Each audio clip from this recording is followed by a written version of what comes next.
Welcome to మలిన్ kitchen. ఈ రోజైతే మనం తోటకూరతో పచ్చడి చేసుకుందామండి. ఈ తోటకూర పచ్చడి అయితే చాలా చాలా హెల్దీదండి, చాలా బాగుంటుంది.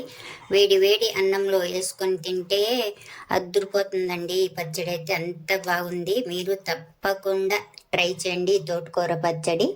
ఈ రెసిపీ నచ్చితే లైక్, షేర్, కామెంట్, సబ్స్క్రైబ్ చేయండి. మర్చిపోకండి. మీ ఫ్రెండ్స్కి షేర్ చేయండి. వీడియో చూడాలంటే నోటిఫికేషన్ ఆన్ చేసుకోండి. వీడియో అయితే పూర్తిగా చూడండి. వీడియోలో ఎలా చేసామో తోటకూర పచ్చడి అలాగే చేయండి, అద్దురిపోతుందండి. చాలా టేస్టీ, సూపర్గా ఉంది. బాగా చూడండి, చాలా బాగుంటుంది వేడి అన్నంలో. ఈ రెసిపీకి టార్గెట్ 50 లైక్స్ అండి. తప్పకుండా లైక్ చేసి ఫుల్ వీడియో చూడండి, బాగా చూసేయండి. అద్దురిపోయిందండి.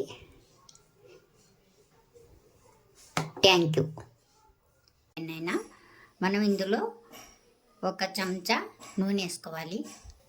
నూనె వేడెక్కిన తర్వాత మనం చూడండి చిటికెడు మెంతులు వేసుకోవాలి.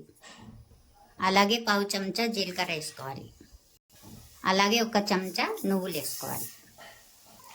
కొద్దిగా చిట్టుపట్లాడేదాకా వేయించుకోవాలి. ఇందులోనే మనం చూడండి మనకి ఎంత కారం తినాలనిపిస్తే అన్ని కారం పచ్చిమిర్చి వేసుకోవాలండి. మనం ఎక్కువ కావాలంటే ఎక్కువ, తక్కువ కావాలంటే ఇది కూడా ఎంచుకోవాలి. చూడండి మనమైతే 1 కట్ట తోటకూర తీసుకున్నాం. శుభ్రం చేసుకొని బాగా కడగాలండి. ఈ తోటకూరని మనం ఇందులో వేసేసుకోవాలి. వేసుకున్నాక మనం బాగా కలుపుకుంటా మగ్గనియాలి.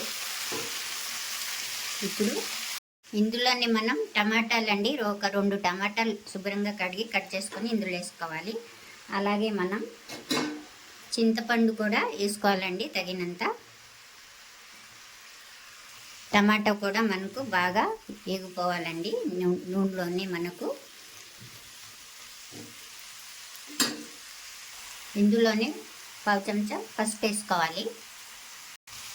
ఈ టమాటా, తోటకూర ఇదంతా మనకు సాఫ్ట్ అయ్యేదాకా వేయించుకోవాలండి. ఇలాగ వేగిపోయిందండి మనకు టమాటా, తోటకూర అంతా బాగా నూనెలో వేగింది. ఇప్పుడు మనం స్టవ్ ఆఫ్ చేసుకొని చల్లారించుకొని మిక్సీ జార్లో వేసుకుందాం.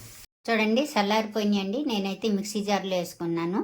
వేసుకున్న తర్వాత ఇందులో మనం వెల్లుల్లి రెబ్బలు వేసుకోవాలండి. అలాగే మనం తగినంత ఉప్పు వేసుకోవాలి. ఇందులోనే వేసుకొని మిక్సీ పడదాం. ఇప్పుడు మనం చూడండి మనం మిక్సీ ఎత్తి పట్టేసాం ఇలాగా. ఇప్పుడు మనం ఒక గిన్నెలో తీసుకుందాం. ఒక గిన్నె తీసుకొని గిన్నెలో తీసుకుందామండి తోటకూర పచ్చడి. ఇలా తీసుకున్నాక మనం బాగా ఇప్పుడు పోపు పెట్టుకుందామండి. మనం స్టవ్ మీద మళ్ళీ ఒక కడాయి, చిన్న ఫ్రై పాన్ పెట్టాలండి. మళ్ళీ ఇందులో 1 గరిటె నూనె వేసుకోవాలి. పోపు పెడుతున్నాం కదండి, కొంచెం నూనె అయితే బాగుంటుంది మాకు. 1 గరిటె వేసాను.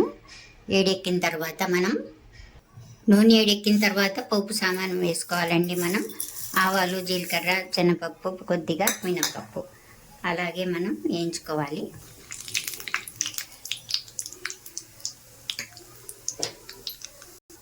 అలాగే వేగిన తర్వాత 1 ఎండుమిర్చి వేసుకోవాలి. అలాగే మనం కరివేపాకు వేసుకోవాలి. ఇలాగ అయిన తర్వాత అంటే 1 ఉల్లిపాయ నేను కట్ చేసుకున్నానండి. ఈ ఉల్లిపాయని ఇందులో వేసుకోవాలి. వేసుకొని ఒకసారి అయితే ఇలా వేయించుకుందాం మనం బాగా. ఉల్లిపాయలు మనకు ఎక్కువ ఏం వేగే అవసరం లేదండి. ఇలాగైతే చాలు మనకు.